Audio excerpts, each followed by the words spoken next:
People are going to hate me after this, but I really don't care. Behaviour Interactive reveals first LBGT QIA 2+ character in Dead by Daylight. Yeah. Dead by Daylight's 11th tome in its archives, Devotion series, includes more lore for David King, which Behaviour Interactive says will be revealed as the asymmetrical multiplayer title's first LGBTQIA 2+ character. Named David King, this survivor is already playable in the game, and the studio says King is a fan favorite, occupying a comfortable top 10 position as one of the realm's most played characters.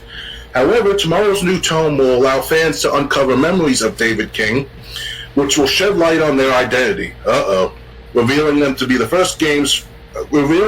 game's first such and such character.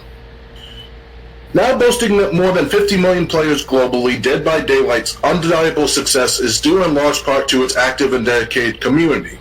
Behaviour Interactive writes in a press release, "Many fans have longed for more representation within the game and expressed the need to identify with their favorite characters, and they will be thrilled to dig through the 11th tome of the game archives Devotions, available on April 28th. The new tome will uncover memories of the twins as well as survivor David King, revealing his struggle to come to terms with with his homosexuality." Yes, that's exactly what we need in games. Interactive says David King is a hot-tempered ruffian within a penchant for a good scrap whose time as a debt collector brought pain, both internal and external. Just reading this article is making me suffer externally and internally. While a fragment of his pre-Frog life was previously revealed, there remain much to uncover. Throughout Devotion, fans will discover that part of his personal struggles revolve around accepting his own identity and sexuality. No one cares! David's memories will take players in a pub where a conversation about romantic relationships leads him to speak more about his personal life, including a past boyfriend. Okay. What does that have to do with the rest of the game? It's Dead by Daylight, not Homo by Daylight. Yeah! Bringing inclusivity and representation to life in a meaningful way with Dead by Daylight storytelling has been a focus for the development team over the last few years. Fire every single one of them! Content of negative tropes versus simply checking a box was the creators' priority. To achieve this, the team collaborated with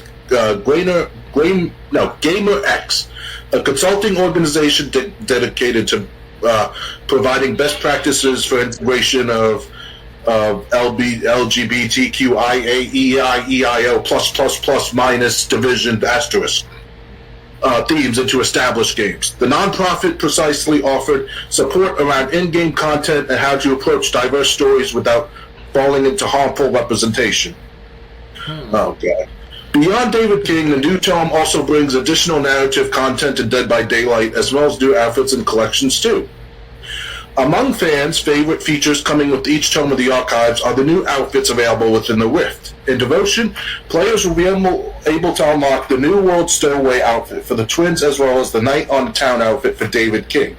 The tome also comes with a new and a returning collection. Among other inclusions, the Spring Ensembles Connection features the Blooming Delusion Very Rare Mix and Match outfit for the artists, the Baseball Series Very Rare Mix and Match outfit for Jonah Vasquez, as well as the Organic Monstrosity Very Rare Mix and Match outfit for the Blight. The Urban Art Collection will present players with the new Very Rare outfit for the Stockholm Art Fest. Tome 11 Devotion hits Dead by Daylight on April 28th on PS5, Xbox Series, PS4, Xbox One, Switch, Stadia, and PC.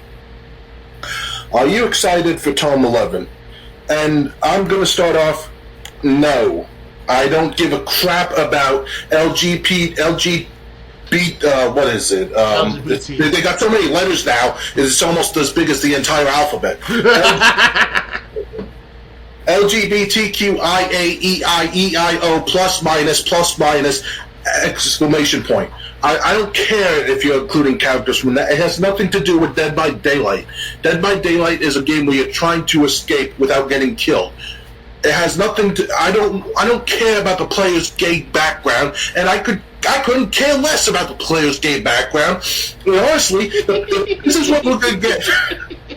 What?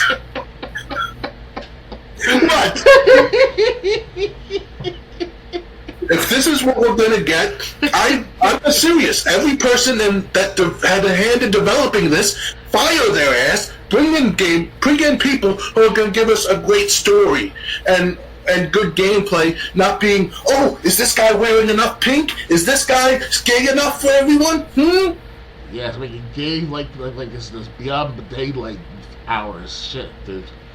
Might as well call it Gay by Daylight, you know? I mean, that's shipping the branch of a DLC game of Dead by Daylight.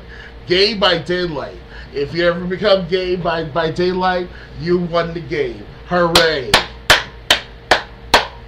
I mean, for people who think I'm taking this offensively, I am, because I'm seeing yet another game that has more of a political agenda than it does in just giving us good entertainment, and I'm sick of it.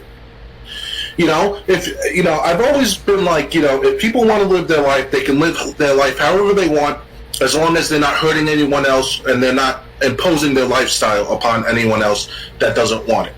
This is crossing the line, because they're saying, hey, you want that new DLC for Dead by Daylight? You're gonna get the first LGBT QIA EIO character, which means they probably are going to release more.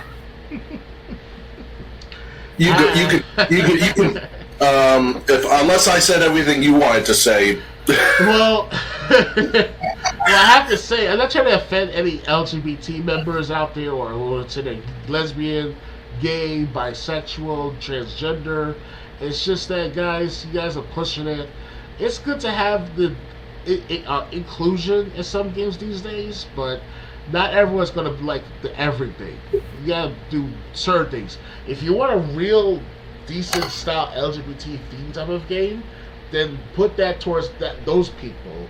Don't put it to every single game out there. Like the Superman comic book, stuff like that. They made Superman gay with a gay partner, and they're doing protests in the streets and stuff. Superman's not actually fighting crime anymore. He's just protesting with signs. Like, what the hell is that about? Yeah, I saw that earlier this year, late last year, about that matter at hand. Like, who the fuck wants to see that comic book like that? Only a handful of them. And most of the LGBT people on Twitter, no offense to some of you guys out there who are on my network of followers, and I follow them as well, you guys, if you force this stuff on other people's throats, you're not going to be well liked. It's best just to keep it at bay, be cordial, be a little bit respectful, and also make sure it's consensual between two adults, and everything will be fine. But if you start shoving your beliefs and your bedtime activity to others on the internet, if not the world, everywhere else outside of the internet, then I don't know what to tell you. That's all you live up to. And that's pathetic on their part, because I for myself, because I'm a black straight male, you don't see me being like power to the people, shoving it down everyone's throat, like you must accept black people and all this other stuff. I mean, we already got Black Lives Matter, which that's a little bit of another story of its own. So this is ridiculous. Like you guys, we understand we have our own LGBT month, we have our own Black History Month, perhaps even Irish History Month, Women's History Month, Women's Rights Day, and shit like that. We all have that, but do it appropriately if you want to bring that kind of content to a certain niche audience. As one example, I don't appeal towards the average 30-second viewer. I appeal towards the ones who will watch 5 minutes, 15, maybe 30 minutes, maybe an hour of gameplay. And I actually did that a couple of times with some other YouTubers out there that are well mentioned, but not that well mentioned. Like Camelot might do a gameplay, or perhaps the Darkness, the Curse maybe do a stream if he ever has a stream, But still, it's like, come on, guys, like just enough. Yeah, I mean, like I said, it's just like The Last of Us 2 again. Yes. That's exactly what this is. Yeah, The Last of the Gays too. Yeah, and the thing is, it would be fine if it was great for the games, but you're not doing anything good for the games. You're basically making the games that people don't want to play. And we had this 20 years ago with games. Yeah, really. I remember we had Stacey Keebler, Trish Stratus, those female divas, wrestling divas of WWE. That was good. That sex appeal right there, I did it there for that game. Everyone flocked to it. Us teenagers with money from fast food and working for fast food and stuff like that. I bought that left and right. SmackDown versus Raw. SmackDown, Here Comes the Pain. SmackDown, Shut Your Mouth and stuff like that. Just bring it, and all this other good SmackDown games. But now it's like LGBT, no sex, and there is sex. It's between a guy and a guy, a girl and a girl. Girl and girls are acceptable, like Will Cross would say, You see, that's another thing. They say they're gonna tell this guy's gonna share experiences about his sexual experiences with the past boyfriend. I don't want to hear about that. Is it part of the canon of Dead by Daylight by any chance? I don't know. I think it's like a spin-off because they said this is DLC. Because Dead by Daylight doesn't have an actual story of its own. You're right. It's a survival game where you're trying to escape the level. Now, Friday the 13th, that has a story behind the matter. Dead by Daylight is like something out of nowhere. And that game came out back in, 2016? 2017? Yeah. So that's still good. People still play it to this day. But now they're going to ruin it further with my Twitter network. Her name is V3X.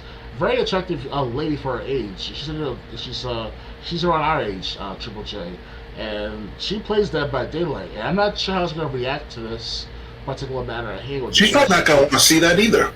And she's not even a lesbian. Last time I checked, so it's like I don't know. It's girls like her like Dead by Daylight.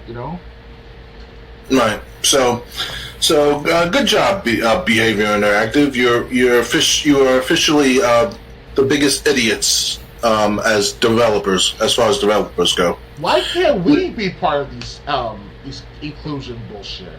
We can do a lot more better than these guys. Yeah. Where's the?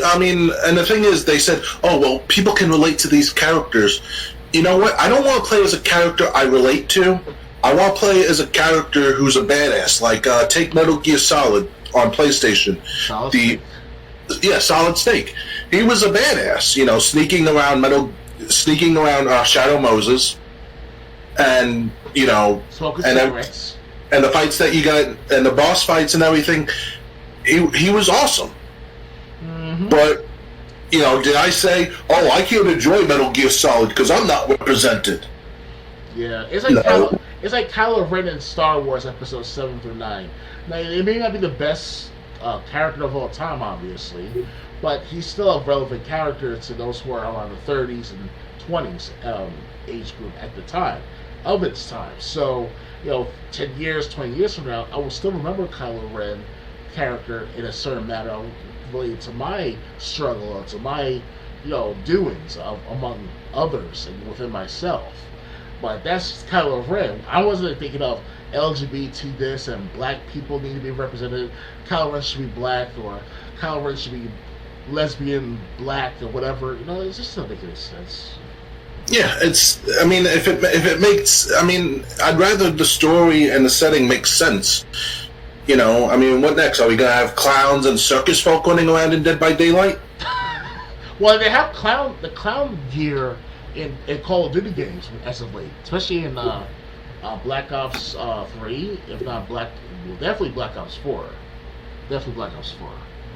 So yeah, so again, I'm just against this because people don't need to because this inclusion stuff is really just hidden behind this inclusion stuff is just an excuse for an agenda. Oh yeah. And they even made it sound like more LGBTQIA, EIEIO plus minus people would be added to Dead by Daylight in the future. Yeah.